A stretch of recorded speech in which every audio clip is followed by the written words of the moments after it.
We sent out a email to you with the introduction, but I'll just note a few things. Sophie and David Lapp-Jost live and work in Bammental, Germany. Sophie is a pastor of the local church, and David for the German Mennonite Peace Committee. Sophie ministers to a congregation of 30 members and 30 friends, leading worship, preaching, or taking another role most Sundays, and also engaging in national German Mennonite denominational events. David works for the German Mennonite Peace Committee, for which he preaches monthly. He writes for many German and English publications. He leads Israel-Palestine learning tours, develops sustainability projects, and supports fundraising for a human rights project on the island of Lesbos in Greece. He also arranged to have dropped off in my mailbox a brochure about one of the projects he's going to tell us about this morning, Bethlehem Bible College Solar Initiative. These brochures are on the stand there, so as you leave, each family grab a brochure for putting your memory in, so that tomorrow when somebody asks you, what did he talk about? You won't be able to say, just a minute, I have a brochure. David and Sophie, thanks for joining us. It's good to have you this morning, and we look forward to having you tell us a bit more about your work there in Germany. Thank you. Thank you all so much for welcoming us, and it's lovely to see you again. We are actually also going to be in Goshen for most of the month of July, so we look forward very much to seeing hopefully many of you during the time that we're there. Today we will be sharing a little bit with an update on ourselves and our ministry. We have been away now for 2 years from Goshen, and we keep in touch in a variety of ways. And if anyone wants to be on our prayer matter list as well, that's an easy thing to arrange.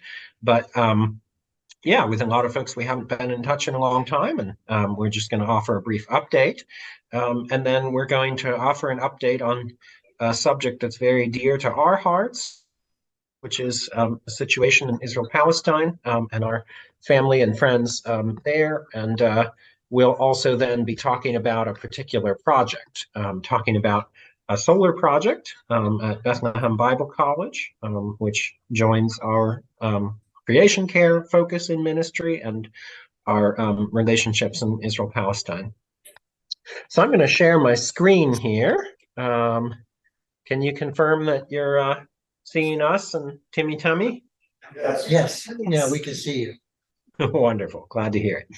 Well, we are, as of around now, this kind of couple months, we are actually ministry workers of College Mennonite Church, though we remain very good friends with a lot of people at Mennonite Mission Network and feel well connected there. And this is us in the yard of our intentional community here in Bammental in Germany, where we're working. Yeah, and Sophie will take it from here. Yeah, like was already said, I'm working in a pastoral role in our Mennonite church here at Bammental. Again, we have about 30 members and also a list of about 30 friends, and most Sundays we have a good mix of people from both of those groups that are worshiping together with us. We meet in a small building that we rent and have been using for the last 30-40 years, very close to where we live here in the village. And a lot of the work that I do in the congregation would be very familiar to people who, you know, are aware of a typical pastoral role in MCUSA churches. Worship leading, preaching, planning the schedule for worship leading and preaching throughout the year, being involved in, some different ecumenical activities in the area, and then also denominational gatherings, conference gatherings, And then also gathering the kids together in our congregation. We don't have a youth group right now.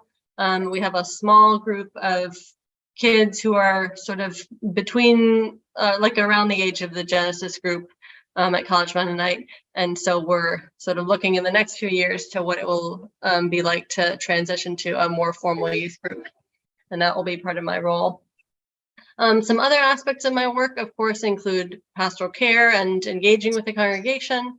The photo on the right is from our gathering and tea and coffee time together after worship last year on Easter, when we were meeting in a different building because of COVID restrictions.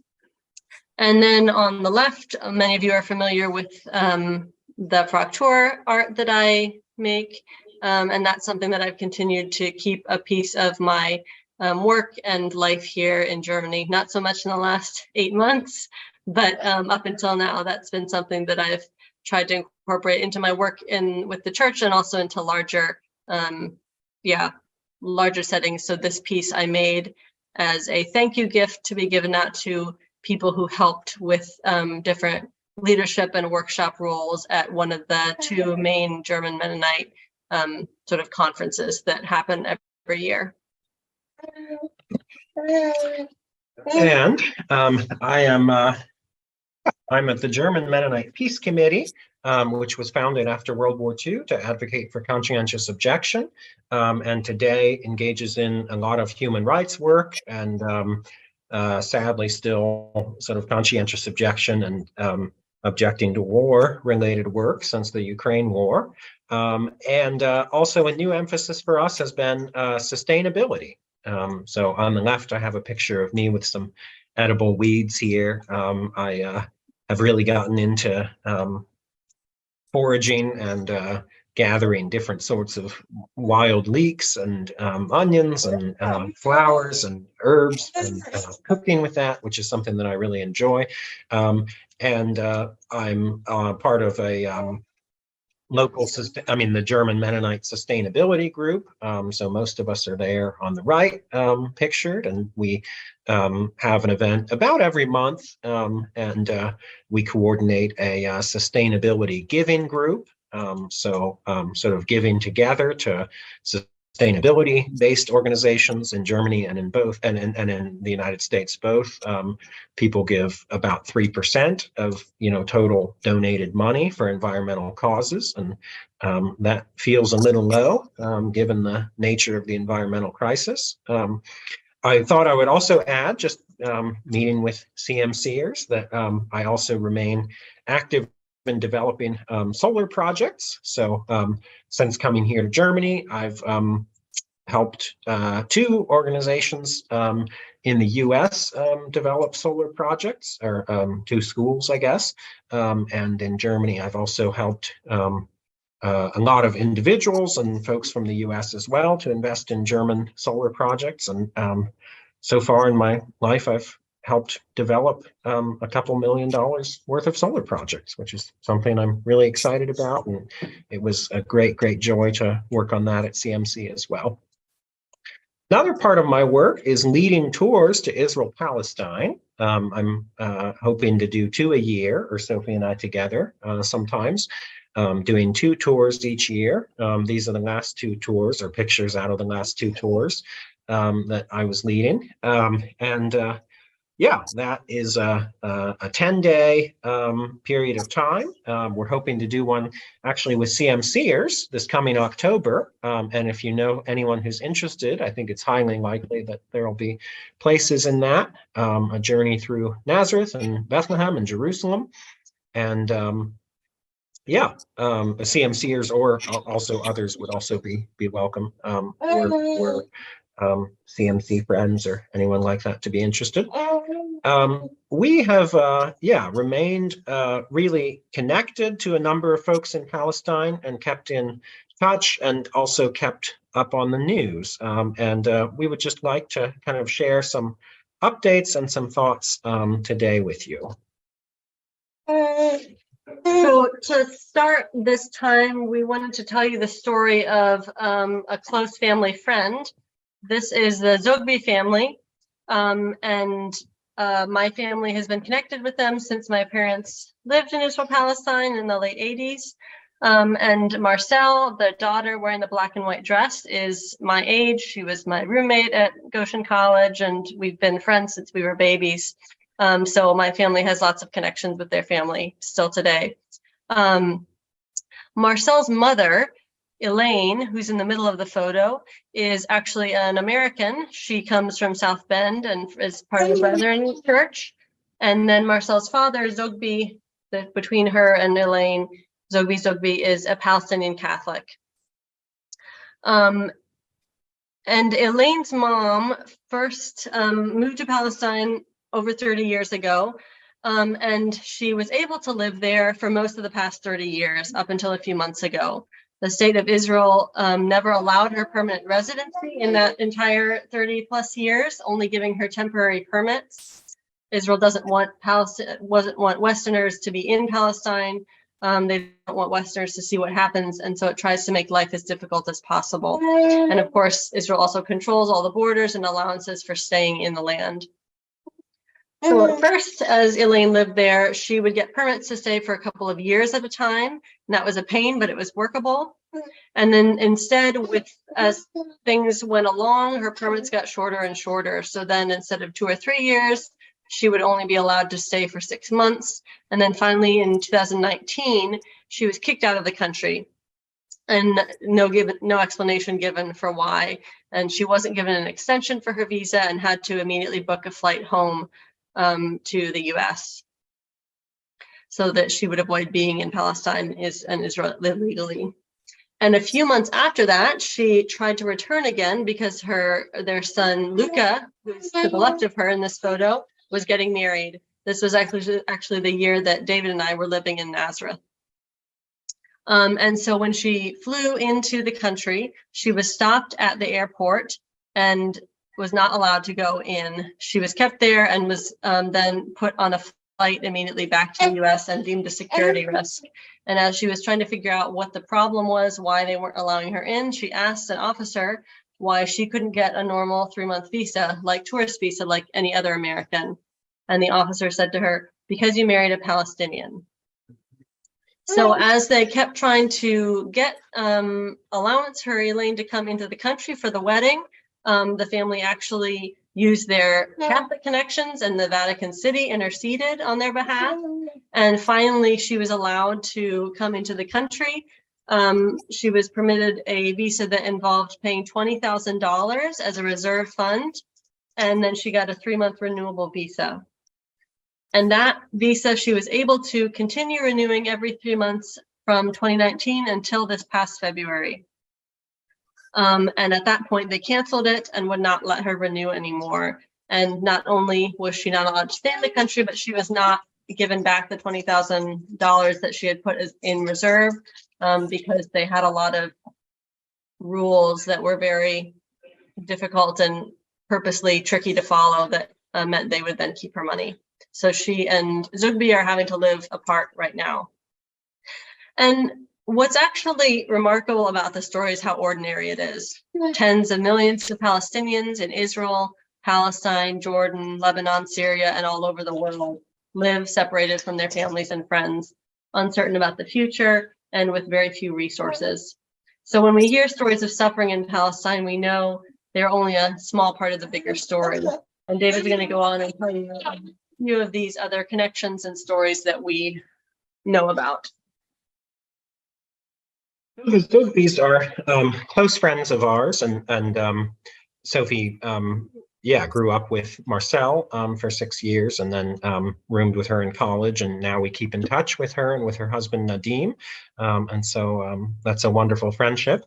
And they're actually only one of several friendships and connections that we have in the land with people who have been attacked and humiliated and expelled from their homes. On the right, up at the top, is a nephew, actually, of the Zogbys, a still from a video that was taken of plainclothes police beating him severely at a funeral in an unprovoked situation.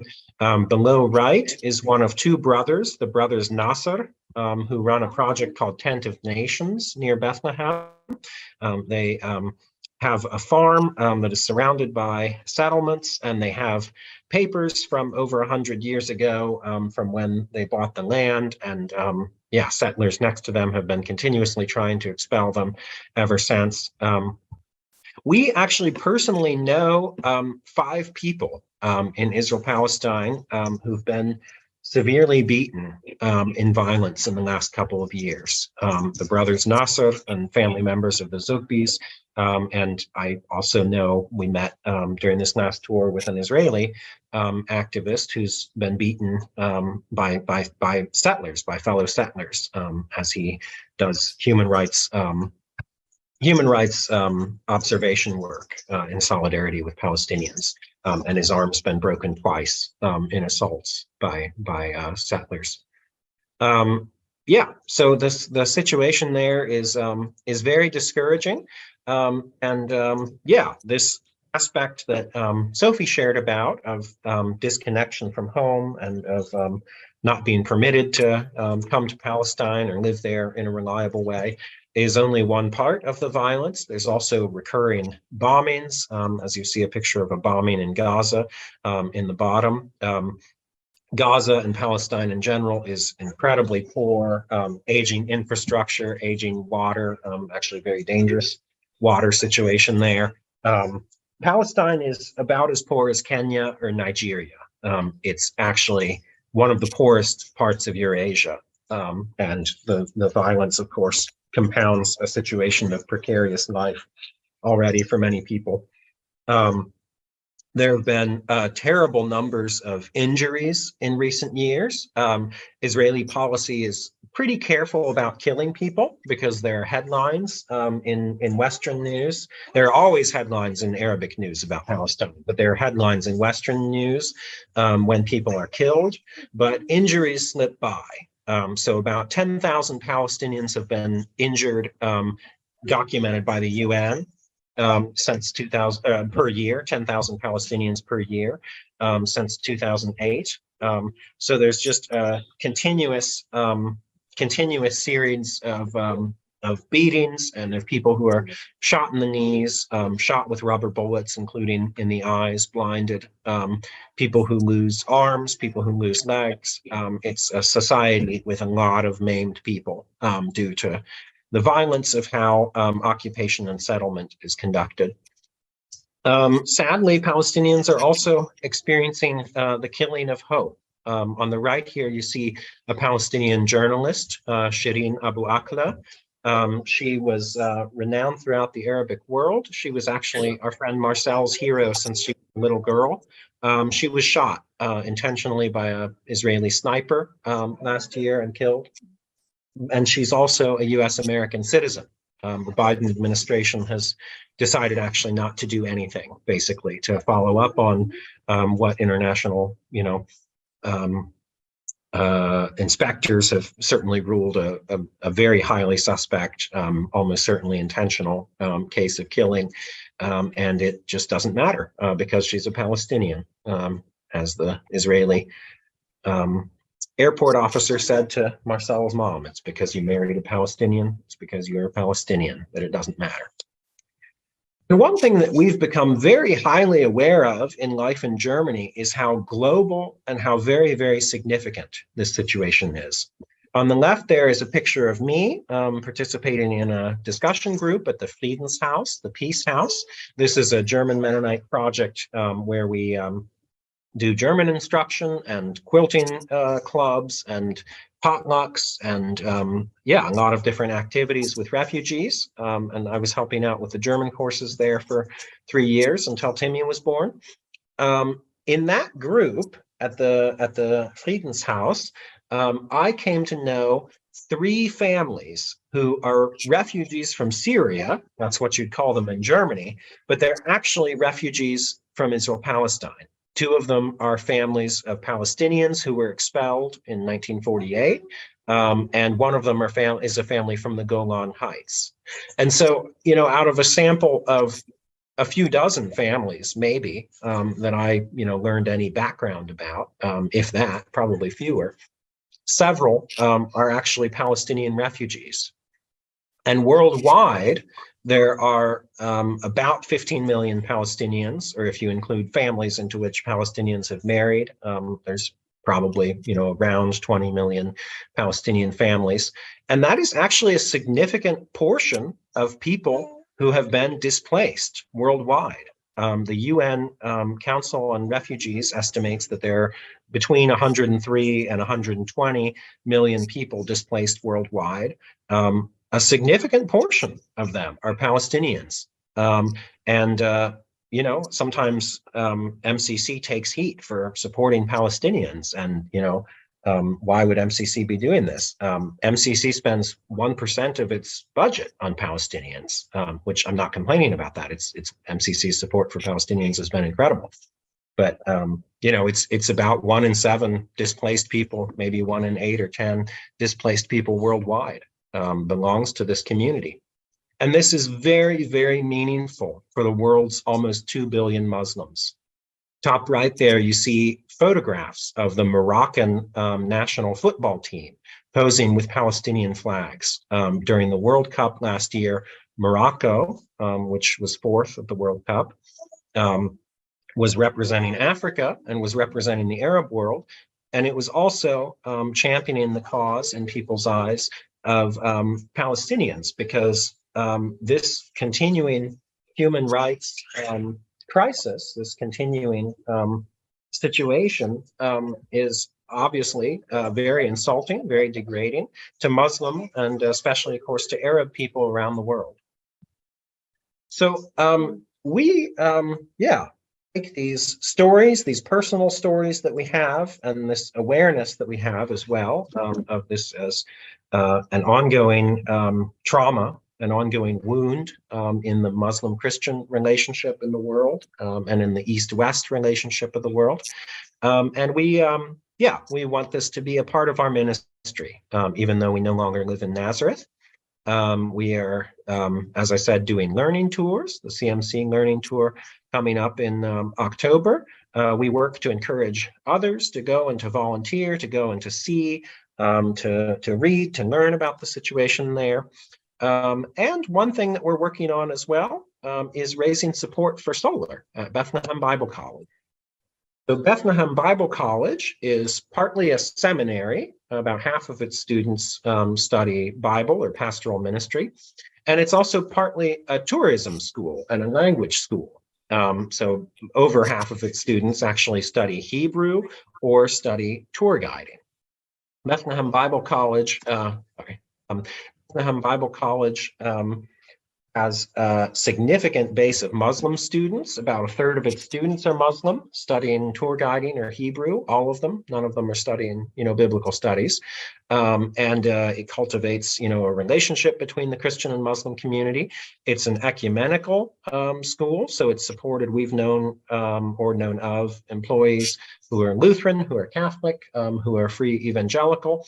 Currently, Nelson Crable is there helping them set up a peace institute during a 1-year term.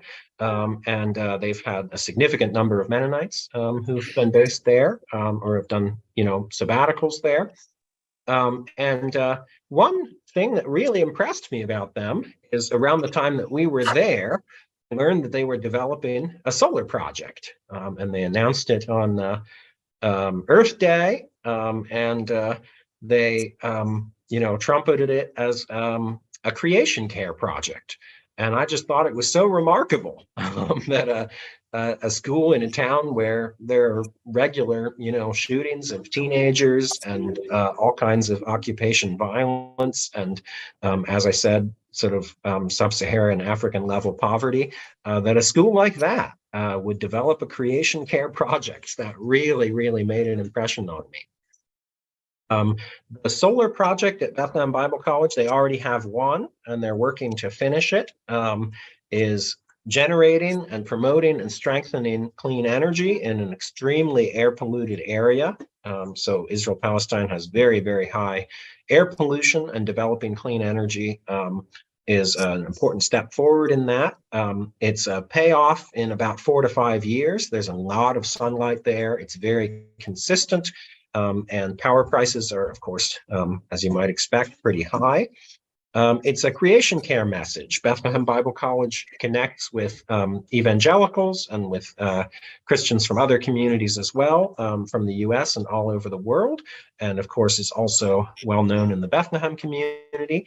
And Developing Solar puts out a message about sustainability, just as Developing Solar at College Mennonite Church did. And it's also a message of solidarity. It's a signal that, you know, we are standing in solidarity with this institution that hosts so many Mennonites. Actually, right now, it's hosting the first year of a new Mennonite Central Committee service program called MCC Seek, which is a 6-month voluntary service program based in Bethlehem. Yeah, so this project is a sign of solidarity with a school that has a lot of relationship with our Mennonite community, and that is in a community that needs solidarity in this difficult time. So, kind of conclude our, talking about the situation in Palestine today. We encourage folks to visit and to encourage others to visit Israel-Palestine, to pray for peace and to also advocate to build awareness of the situation there. And to advocate for Mennonite institutions to stay engaged. There's always a vast, selection of problems and of crises throughout the world. And often there are more, English speakers, more folks who are able to, advocate well for other kinds of projects. And there's also always a lot of pressure on MCC allegation that solidarity with Palestinians is anti-Semitic, and it's important to, affirm this wonderful work that Mennonites have done. And finally, we invite you to consider contributing for this and/or other projects in Palestine. We are working to raise $80,000 to support the solar project at Bethlehem Bible College. And we're doing that actually through a lot of different relationships. We've gotten a grant for $10,000 and also a number of gifts from various directions. And we're contacting a number of churches, Sunday school classes, secular environmental groups, Mennonite giving groups, but we invite you as CMCers to consider supporting this project. So thank you. Thank you for listening, and we eagerly welcome questions or responses. And thank you so much for having us and listening.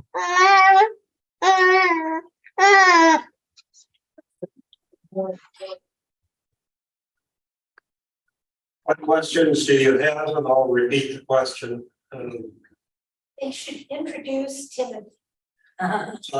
We have a request that you would introduce Timothy. Birth date? He turned 8 months old yesterday. He's not crawling yet, but he's sitting and talking a lot. I mean, babbling a lot. And is a very happy baby. He likes to sit through church, and we hear every Sunday somebody says how good he is because he never cries in church. Just sits and plays and talks. Very good. 8 months. 8 months yesterday. Yeah. Class members, what did you hear that you'd like to have a little more elaboration on? Follow up on.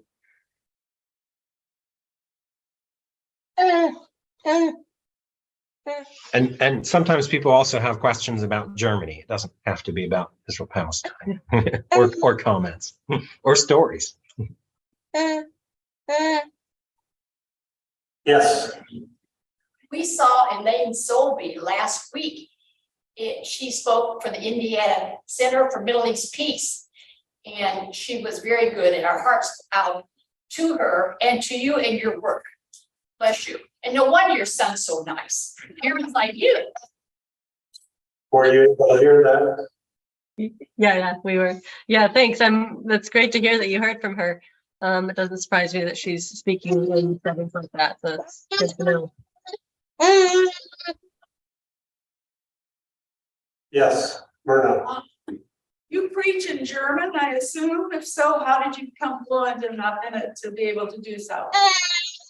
That's a good question. Yes, I do preach in German. Always with a text in front of me. I don't ever preach from memory. I don't do that in English either. And when we first moved here, we both took language classes, intensive language classes, which are very, very common. Most cities have multiple schools where you can take language classes here, and there's a pretty structured system for levels. And yeah, so we took several months each of German, and that cut off a little short because of the start of the pandemic, but then we were able to do a little bit more after things calmed down, sort of in that first couple of months. And then since then, it's just been, you know, regular use, because we live in an intentional community that is used to having people for the last 40 years who are coming from lots of different countries. The people who we live with know that if you're trying to learn German, it's very important that you actually speak German every day. So we basically have been speaking German every day with Germans whenever we're around them since we've been here, so almost 4 years.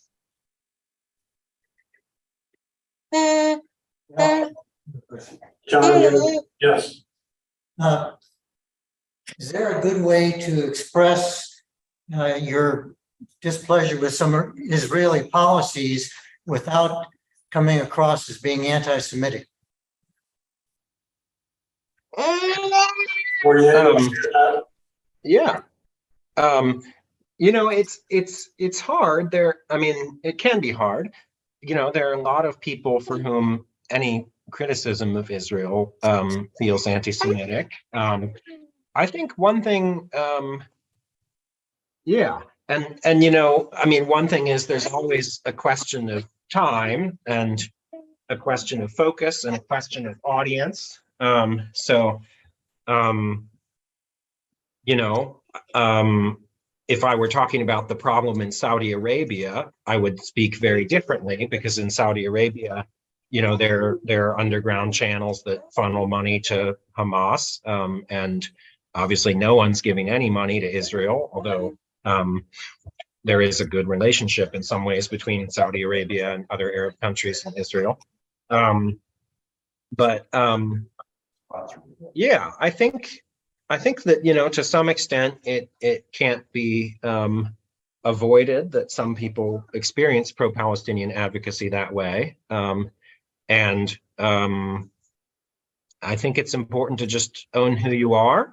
Sophie was born there and lived there 7 years, and my great aunts Ada and Ida Stoltzfus ran a school there for 37.5 years. And a student of theirs went on to be a prominent negotiator in the American military and advisor to General Petraeus as a pacifist.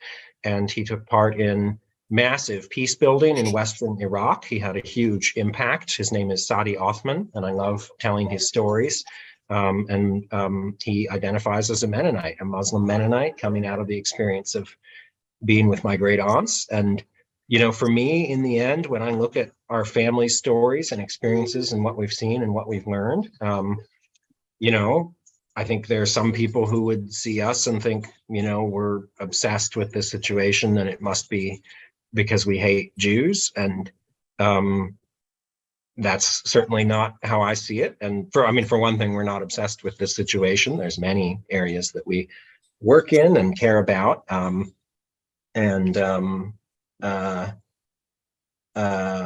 You know, I think at some level, you know, the situation is so bad there because of a lot of hate and violence, and it's kind of to be expected that that will continue to influence how people see the situation in different ways now. But I certainly believe it's important to focus on things that, certainly it's important to not say general hateful things about Jews or hate at all.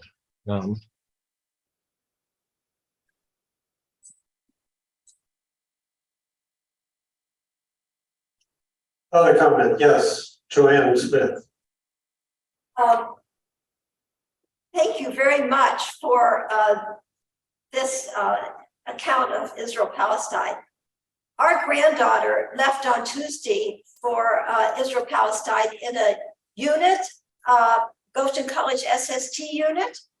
And the directions they. But not SST, it's just a. Oh, Yeah. excuse me, it's a May term. It's a May term, and her directions were that she is not to write anything in her journal about Palestinians. She's not to talk about Palestinians. She's not supposed to send an email that mentions Palestinians. And so the first communication we had from her was 5 pictures. That's fascinating. And I completely see the reason for that. One time, Sophie and I and my parents went on a journey to Petra across the border in Jordan. What's that? The year that we were living there. And when we came back in, I had an Arabic textbook in my backpack.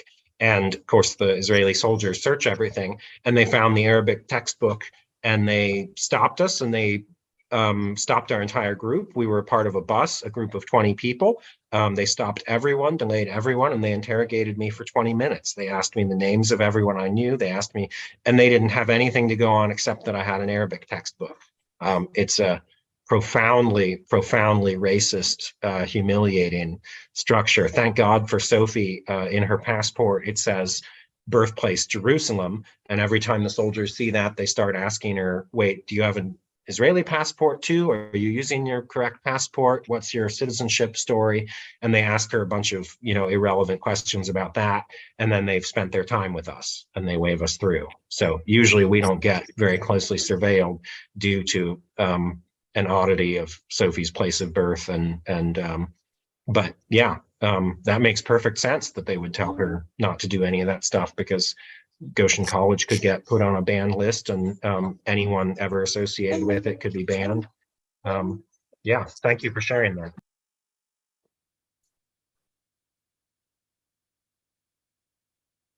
Yes, Irene Gross. How about what is the mood in Israel about the situation? Aren't there demonstrations, and or are they even allowed to demonstrate? Because I can imagine that a lot of Israelis are not very happy with what the government's doing in Palestine. So there's very big demonstrations and legal issues and fighting right now within Israeli society around Benjamin Netanyahu, the prime minister, who is kind of moving in a dictatorial direction and trying to give himself immunity from corruption charges. Yeah, there's big infighting about that, but that actually is explicitly exclusive of Palestinians. So a lot of Israelis who hold an explicitly, anti-Palestinian stance are against Netanyahu for other reasons. And yeah, that movement is not at all about Palestinian rights. In Israeli society is complete political opposite of American Jews. American Jews are very left-wing, overwhelmingly. More so than any other demographic group, basically, that's measured ethnically. In Israel is the only country in the world, except for the Philippines, where there's consistently very high support for Trump in the last 6 years. And Israel is a country where most Israelis explicitly support demolition of Palestinian homes and replacing them. It's a very, very right-wing ultra-nationalist society, and there are definitely dissidents. We met with 5 Israeli Jews during our last tour, and they were all, either peace activists or people who work with Arabs, the center to left wing of Israeli public opinion.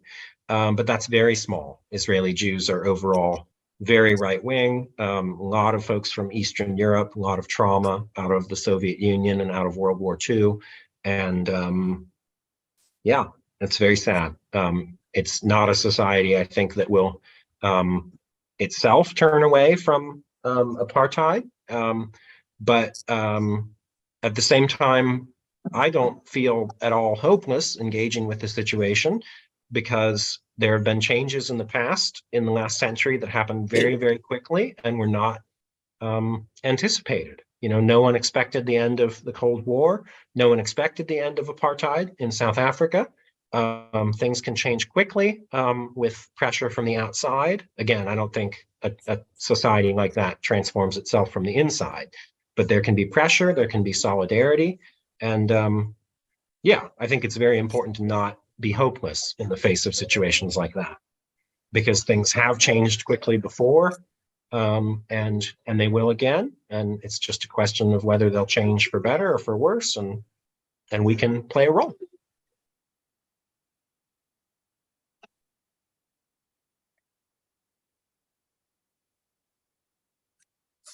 Yes. I know there are a significant number of rabbis who support peace, and they're part of Jewish Voice for Peace.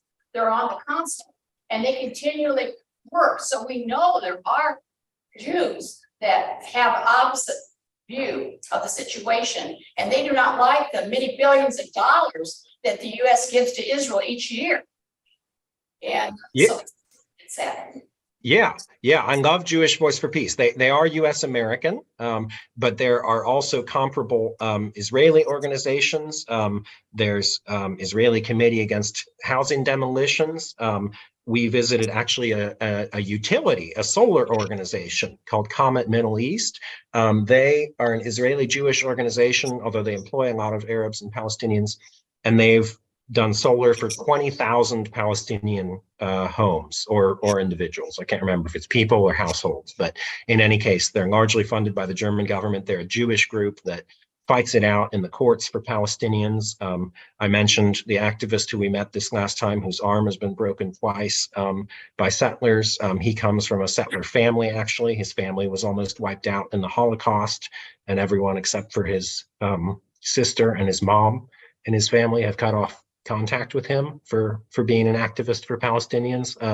There's incredibly powerful, and I have 6 Jewish uncles and aunts and cousins in Mennonite Jewish mixed marriages, and there's only one person out of those 6 Jewish relatives who, you know, I would say is supportive of Israel.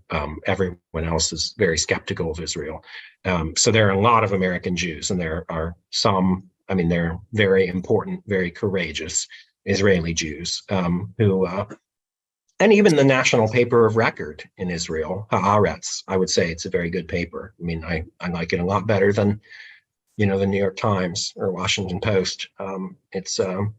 Yeah, so there are definitely Jewish voices, and Jewish Voice for Peace is awesome. I would absolutely follow them if you want American Jewish perspective on the situation. A left-wing perspective. It's unusual. Yes. What's the local attitude towards the Ukraine war, and has the cutoff of Russian natural gas affected your area? Yeah, well, the electricity price went from 30 cents to 54 cents a kilowatt hour. So about 2 to 3 times US levels to 4 to 5 times. And heating costs went way, way up. The government subsidized both of those to protect people, so it didn't hurt people, but not much anyway. Yeah, the attitude, I think overall there's extremely high militarization. A lot of people are open to or supportive of, you know, huge weapons deliveries, and a lot of people, you know, just think, you know, there's nothing else to do but fight, and obviously don't see a lot of the history underlying the conflict and the decades of mistakes. And I think, yeah, the German Mennonite attitude is mostly oriented toward, concern about the problems that led to the conflict. And one thing we've worked to try and do is support Russian conscientious objectors in escaping the country. I think that has an effect of sapping the Russian war economy and also, denying them soldiers, draftees. And it's also very much a peace position to be supporting conscientious objectors and helping them.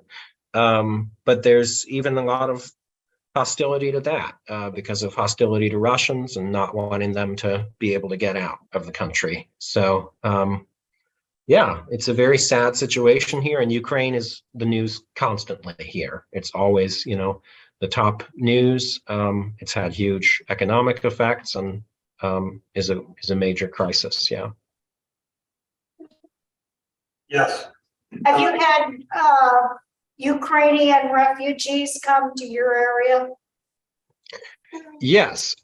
There's a doctor in our village whose husband is Ukrainian.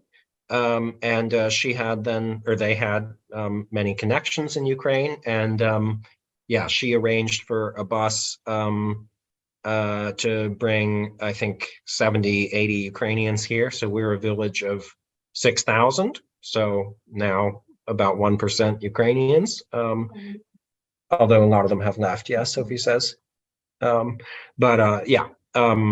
Very significant incoming group of Ukrainians here in this community, and they've stayed with host families. One family at our church took in 2 Ukrainian families, and I'm interviewing them for an article for the German Mennonite newspaper or magazine here in the next week or so about their experiences with those families.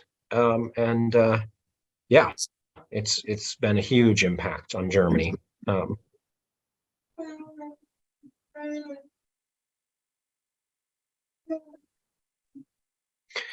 And I think it highlights for me as well a lot of the environmental underpinnings of a lot of our problems. 2/3 of the Russian state budget comes from oil and gas revenues. It wouldn't be politically acceptable there to tax people very much, but they have managed to finance, their army with oil and gas revenues. And just like in the US, the oil and gas companies are very right-wing and very toxic, very corrupt, and as well as obviously causing climate change and air pollution that causes lung cancer and heart disease and asthma.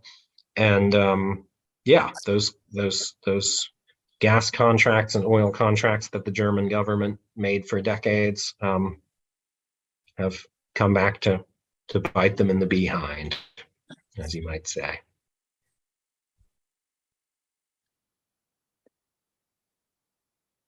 Can those of us on Zoom ask a question? Yes, go ahead. Yeah, Leonard Gross here. Regarding the German Mennonites, there's quite an active group putting together volumes anticipating the 500th anniversary of our Anabaptism. It's called Gewagt. I'm wondering how successful that is.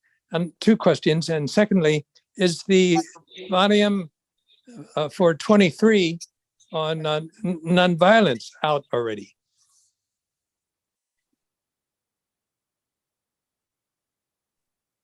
Yeah, I'm not sure that I can say how successful the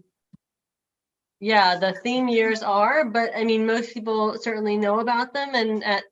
And we just last weekend had our convention for the German Mennonites, and there was multiple people who spoke about the theme for this year, and there were big posters up with information about some of the previous themes and what's coming up.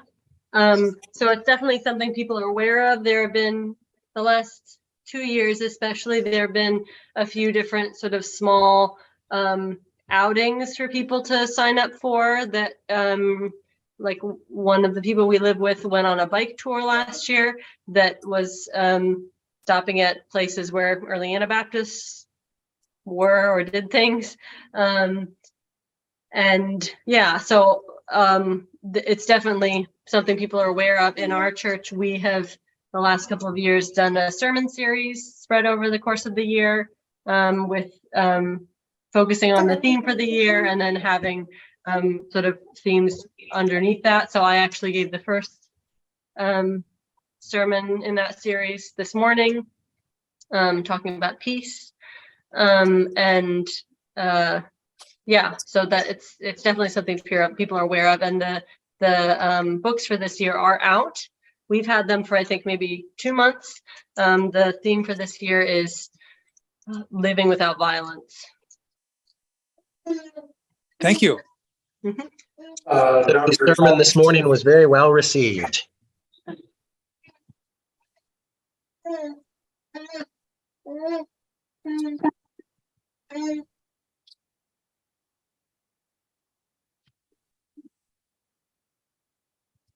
I think it's only appropriate at this point to mention that Sophie has been working as a licensed pastor for the last couple of years. And we're glad to announce that there are at least 2 of her mission support team members in this class. So part of their trip back home to Goshen in July is CMC is working towards being a sponsoring congregation for Sophie's ordination.